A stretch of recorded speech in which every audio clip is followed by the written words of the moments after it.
Halo mahasiswa yang terhormat, kita akan membahas hari ini tentang Fomes Peccati. Ini yang terakhir, topik terakhir dalam seminar Thomas Aquino tentang hukum kodrat manusia. Fomes Peccati. Apakah itu Fomes Peccati? Sebetulnya itu adalah term teologi. Maka yang fomes itu maksudnya api kecil atau yang keluar dari sesuatu yang terbakar. Benar, yang api-api kecil itu yang terbang dari kebakaran, itu fomes. Okay? Nah, yang pekati itu dosa. Pekatus pekati. Nah, apa itu yang api kecil dosa? Kelihatannya ada sesuatu yang di dalam diri kita yang mendorong kita untuk bertindak secara berdosa. Itu seperti api kecil. Nah, yang kecil yang terbang itu, kalau itu jatuh di tempat lain, ada kebakaran baru. Benar?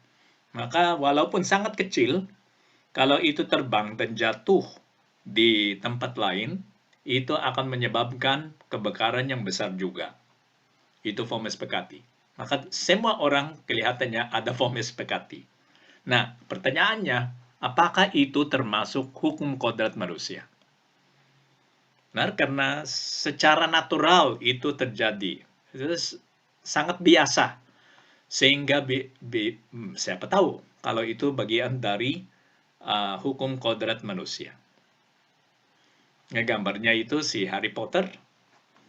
Maka kalau teman-teman tahu, para mahasiswa tahu ceritanya Harry Potter, sebetulnya itu yang apa akhirnya mereka melihat bahwa ada sebagian dari orang jahat itu di dalam Harry Potter sendiri. Itu seperti Fomes Peccati. The Apostle says, Apostle itu adalah Santo Paulus. Dan itu dikutip dari suratnya kepada jemaat di Roma, bab 7 ayat 23. Dan katanya Santo Paulus di sana, I see another law in my members, fighting against the law of my mind. Saya melihat hukum lain di dalam anggota-anggota badanku yang berjuang lawan hukum yang ada di dalam pikiranku. Hukum yang ada di dalam pikiran kita adalah hukum kodrat manusia, benar? Karena hukum kodrat manusia itu adalah hasil dari intelek praktek, benar? Nah, ada lagi di dalam anggota badanku, katanya Santo Paulus, yang melawan hukum yang ada di dalam pikiranku. Nah, kalau kita melihat terminologinya, itu hukum. Dan sudah tertanam di dalam diri kita. Walaupun tidak tertanam di dalam pikiran, tertanam di dalam anggota badan kita. Dan badan kita adalah bagian dari kita. Itu manusia. Manusia memiliki hukum kedua itu yang ada di dalam anggota badan kita. The law resides in him that rules and measures. Okay? Apa maksudnya ini? Hukum itu ada di dalam orang yang membuat hukum, yang meraja dan mengukur sesuatu, mengadili, atau mengambil keputusan atas itu. Benar? Maka ada pembuat hukum seperti Allah dan manusia, dan hukum itu ada di dalam pikirannya. Karena dia yang mengukur dan meraja. By way of participation, it resides in that which is ruled and measured. Nah, secara partisipatif, hukum itu yang ada di dalam pikirannya si orang itu yang meraja, ada juga di dalam ciptaannya. Okay? Karena walaupun itu lahir di dalam pikiran si pembuat hukum, itu dimasukkan juga di pikiran orang yang harus mengikuti hukum itu. Lagi kalau itu pencipta seperti Allah, hukum atas satu ciptaannya yang ada di dalam pikirannya Allah, dimasukkan di dalam ciptaan itu. Sehingga ciptaan itu bertindak sesuai dengan hukum yang terbuat di dalam pikiran Allah, tapi jadi nyata di dalam ciptaannya. Therefore, every inclination or ordination which is found in things subject to law is called a law by participation. Walaupun kita di dalam definisi kita hukum, benar? Yang kita belajar sebelum UTS, hukum itu adalah perintah dari intelek praktek, maka ada di dalam pikiran. Tapi secara partisipatif, ada juga di dalam hal itu yang diraja atau disebabkan oleh hukum yang ada di dalam pikiran kita. Maka itu seperti hukum kodrat manusia sendiri. Hukum kodrat manusia itu sendiri adalah desain yang dibuat oleh Allah tentang manusia. Maka manusia didesain oleh Allah seperti ini. Maka desain itu, kodrat, yang ada dalam pikiran Allah, terbuat di dalam manusia sendiri dan tertanam di dalam dirinya. Karena Allah menciptakan dia sesuai dengan rencana yang ada di dalam pikirannya. Maka hukum kodrat manusia ada di dalam pikiran Allah yang mendesainnya. Dan ada juga di dalam manusia yang terdesain.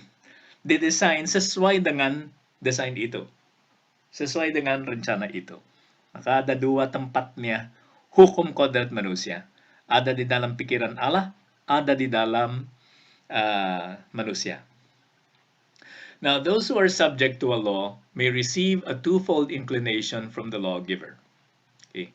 Nah, yang diatur oleh sebuah hukum bisa menerima dua kecenderungan yang diberikan kepada dia oleh pembuat hukum. When he directly inclines his subjects to something, sometimes indeed different subjects to different acts, in this way we may say that there is a military law and a mercantile law. Okay? Maka ketika dia mengerahkan apa yang ada di bawahannya secara langsung. Oke, secara langsung kamu harus melaksanakan ini dan kamu harus melaksanakan ini. Kamu seorang militer, sebagai orang militer kamu harus bertindak sesuai dengan ini. Nah, kamu pembisnis, tindakanmu harus sesuai dengan hukum pembisnis yang saya buat. Itu yang perbedaan antara military law dan mercantile law. Militer dan business. Yang economy. And indirectly, thus by the very fact that the lawgiver deprives a subject of some dignity, the latter passes into another order, so as to be under another law, as it were. Thus, if a soldier be turned out of the army, he becomes subject of rural or mercantile legislation. Okay, apa maksud niya ini? Karena sudah suasananya itu didesain seperti itu. Ada hukum militernya dan ada hukum yang biasa, okay, untuk masyarakat umum. Okay, hukum militer dan hukum untuk masyarakat umum. Misalnya kalau yang militer itu dilihat sebagai sesuatu yang lebih tinggi, yang lebih tinggi, maka seorang militer yang dikeluarkan dari tentara kembali menjadi orang biasa, maka semua privileginya itu sudah hilang dan dia di bawah hukum biasa, yang umum, hukum umum, sudah tidak di bawah hukum militer. Nah, itu beda kan? Kayak yang langsung, semua militer harus seperti itu. Dan semua orang awam harus seperti ini. Tapi karena si militer itu bersalah, kamu sudah bukan militer lagi, jadi orang umum, oke? Maka ikut hukum umum. Kayak itu yang indirectly yang kedua. The different creatures are subject to the law of their essence. Man has natural law. Okay? Maka manusia itu di bawah hukum kodrat manusia. Dan itu dianggap tinggi kalau dibandingkan dengan hukum kodratnya hewan lain. Benar? Itu seperti yang tadi itu, yang militer dan yang umum. Oke? Maka yang hukum kodrat manusia itu yang militer, yang lebih tinggi.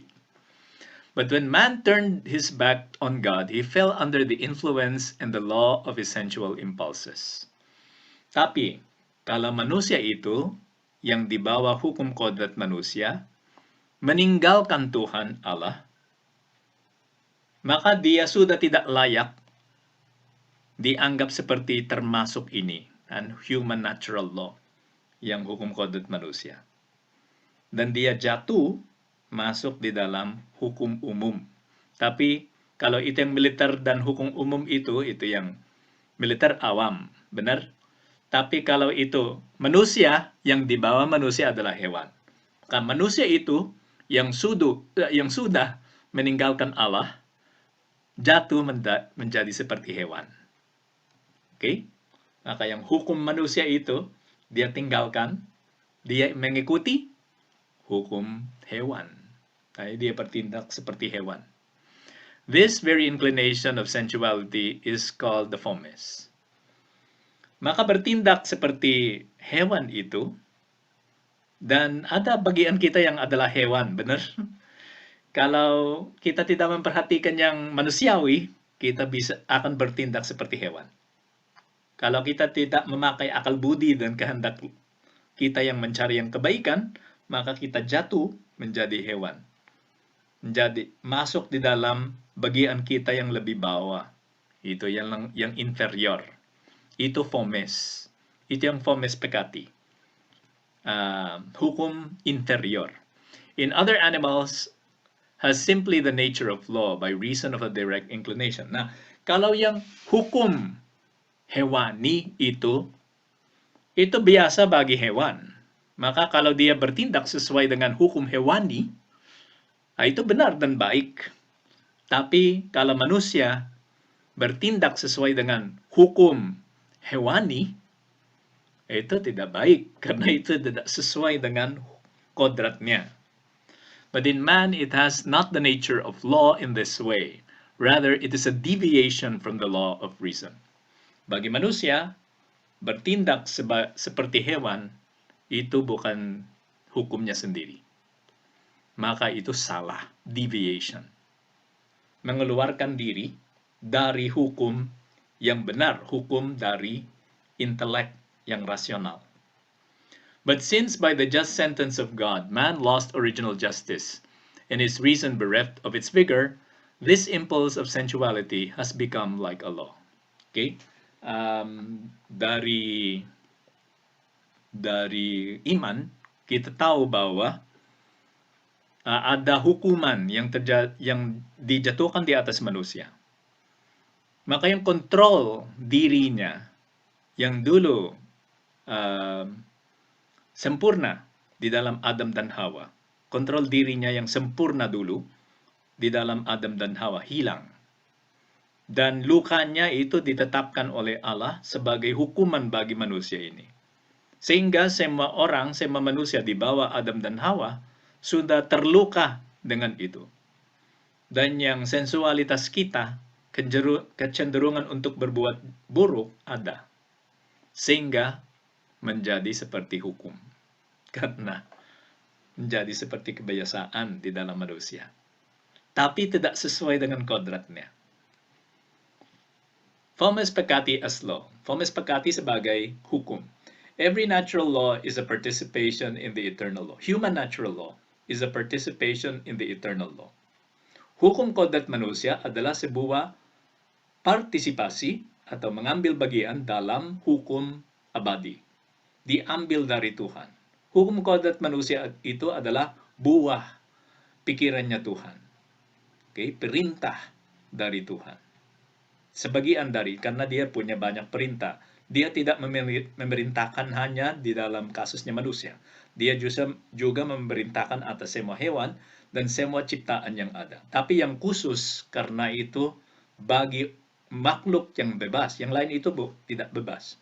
Makhluk yang bebas itu human natural law. Dan karena itu bebas, dia bisa memilih mengikutinya atau tidak. Yang lain itu tidak ada pilihan. Oke, malaikat itu punya pilihan satu kali kan. Tapi antara yang punya badan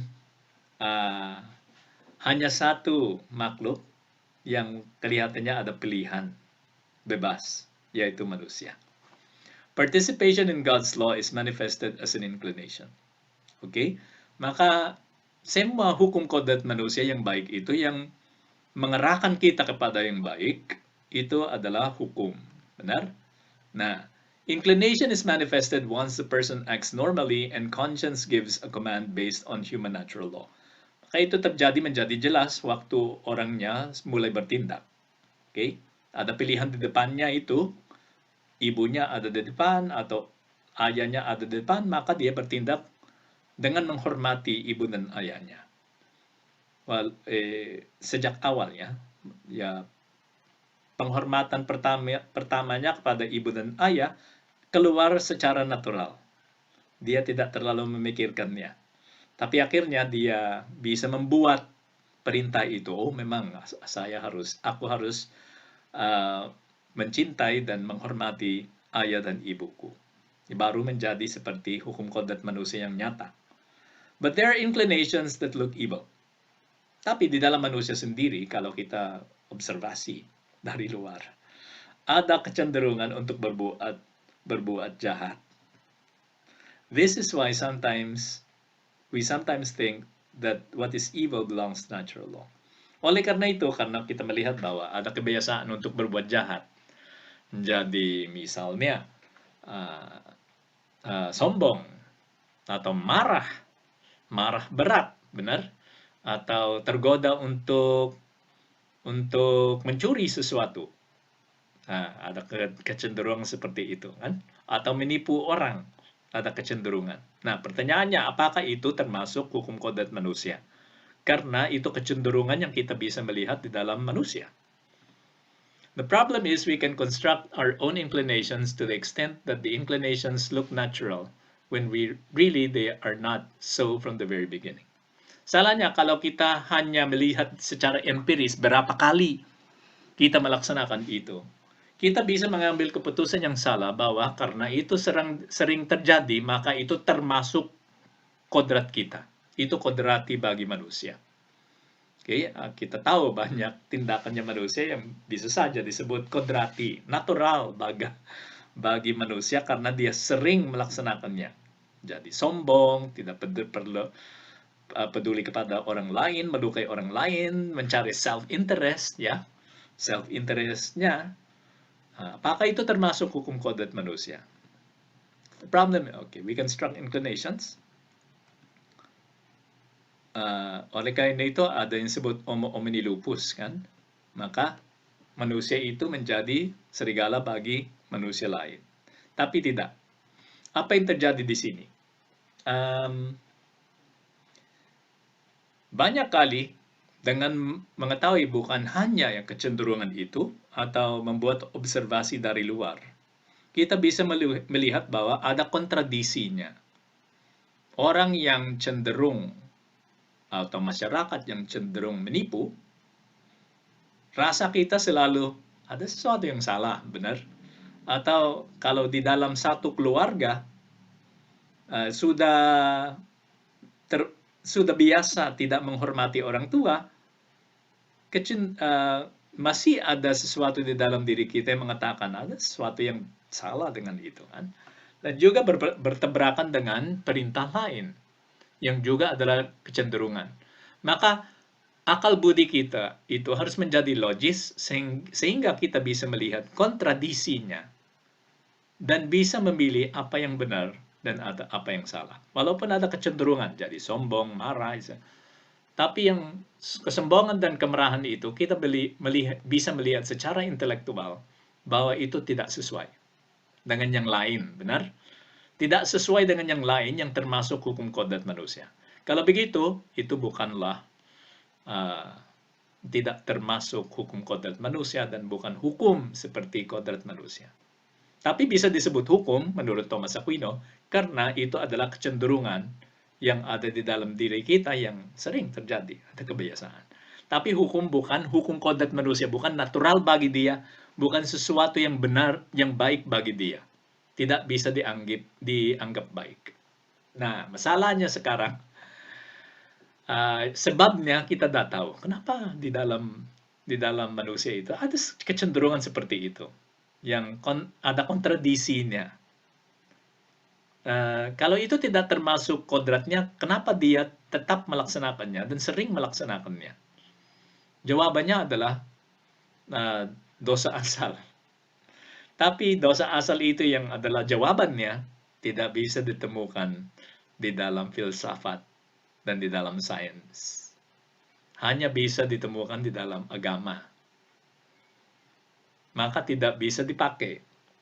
Kita tahu yang bisa diobservasi, kita tahu bahwa ada kontradisi, kita tahu apa yang baik dan apa yang buruk, tapi tetap kecenderungan, tapi kita tidak bisa menjelaskannya kecuali kalau kita tahu yang dosa asal. Dan yang dosa asal itu memang sesuatu yang dulu tidak ada. Dan sekarang ada, karena itu seperti hukuman yang kita terima dari Allah karena dosa asal itu yang dilaksanakan oleh Adam dan Hawa. Nah, karena itu teologi, maka sebetulnya tidak termasuk filsafat. Tapi karena menarik, ya benar, karena kita punya pengalaman tentang fomes peccati itu. Kita tahu bahwa manusia itu cenderung untuk berbuat jahat di dalam beberapa kasus, benar, termasuk yang ya khusus kalau itu kesombongan. Maka kalau kita tahu question ini, kita bisa menemukan suatu teori, yaitu dosa asal. Tapi tidak bisa dibuktikan secara filosofis. Hanya bisa dibuktikan secara teologis. Tetap menarik. Dan itu membantu kita untuk mempertajam konsep-konsep kita di dalam hukum kodrat manusia, pelajaran hukum kodrat manusia. Silakan merenungkannya supaya menjadi lebih jelas. Saya tahu bahwa ada nuansa-nuansa yang sangat kecil, tapi bagi seorang filsuf itu yang kita harus bisa buat, kan? Itu adalah skill-nya seorang filsuf. Silakan merenungkannya untuk mengertinya lebih dalam.